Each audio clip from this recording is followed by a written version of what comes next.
Hello दोस्तों, कैसे हो आप लोग। आज की वीडियो में हम लोग पढ़ने वाले हैं क्लास 12 के बहुत ही मोस्ट इम्पॉर्टेंट जीवन परिचय को, जिसका नाम है महादेवी वर्मा। तो उसे पढ़ने से पहले आप लोग हमारे चैनल को सब्सक्राइब कर दीजिए और वीडियो को भी लाइक कर दीजिए।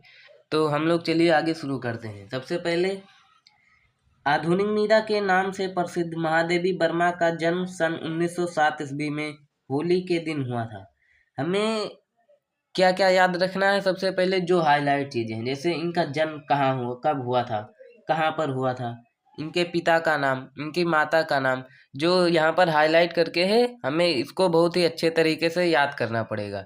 अगर एग्जाम में हमें कुछ ना आता हो तब भी अगर हम ये सब लिख देंगे तो हमें एग्जामिनर 5 में से 3 नंबर तो आराम से दे देगा। तो चलिए शुरू करते हैं आगे। और आधुनिक मीरा यानी कि जो महादेवी वर्मा है उनको आधुनिक मीरा के नाम से भी जाना जाता है। तो आधुनिक मीरा के नाम से प्रसिद्ध महादेवी वर्मा का जन्म सन 1907 ईस्वी में होली के दिन हुआ था। फिर इनका जन्म उत्तर प्रदेश फारुखाबाद में हुआ था। अब हमें ये सब जरूर याद रखना पड़ेगा कि कहाँ हुआ था इनका जन्म और कब हुआ था।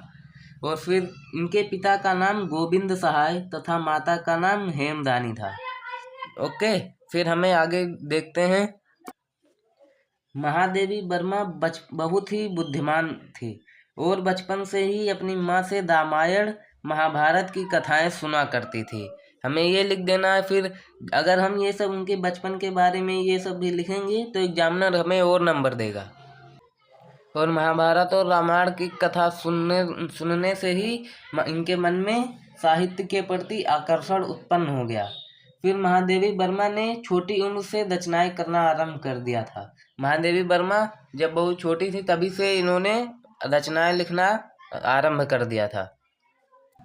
इतना लिखने के बाद उनका जीवन परिचय खत्म हो जाता है और अभी हमें लिखना होगा साहित्यिक परिचय, क्योंकि कक्षा 12 में जीवन परिचय और साहित्यिक परिचय दोनों पूछा जाता है। साहित्यिक परिचय केवल पूछा जाता है लेकिन लिखना दोनों पड़ता है, जीवन परिचय और साहित्यिक परिचय भी। तो हम साहित्यिक परिचय भी देख लेते हैं। महादेवी वर्मा आधुनिक हिंदी साहित्य के निर्माताओं में महत्वपूर्ण स्थान है। जो महादेवी वर्मा का है स्थान, वो हिंदी साहित्य के निर्माताओं में बहुत ही महत्वपूर्ण स्थान है। प्रसाद पंत निराला तथा महादेवी वर्मा इन 4 कवियों को बहुत चतुष्ट के नाम से जाना जाता है। महात्मा गांधी का प्रभाव महादेवी वर्मा पर पड़ा। जो महात्मा गांधी थे उनका बहुत ही प्रभाव महादेवी वर्मा पर पड़ा। फिर महादेवी जी को नीरजा पर 500 रुपये का पुरस्कार तथा यामा पर 1 लाख रुपए का पुरस्कार मिला। महादेवी को किस किस चीज पर पुरस्कार मिला? नीरजा पर और यामा पर 1 लाख रुपए का पुरस्कार मिला और नीरजा पर 500 रुपये का पुरस्कार मिला। उसके बाद हम और थोड़ा सा और लिखेंगे। समाज में महिलाओं की स्थिति और शिक्षा के प्रति उनकी संवेदनशीलता उनके साहित्य में परिलक्षित होती है। उनकी भाषा अत्यंत काव्यात्मक और भावात्मक थी, जिससे श्रृंगार और विरह का सुंदर मिश्रण मिलता है।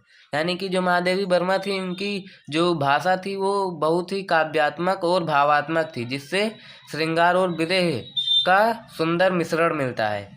फिर महादेवी वर्मा छायावाद युग की महत्वपूर्ण कवि थी। महादेवी वर्मा किस युग की कवि थी? तो लिखना है हमें छायावादी युग की। ये विकल्प में भी आ सकता है, इसलिए आप लोग ये ध्यान रखना महादेवी वर्मा किस युग की कवि थी।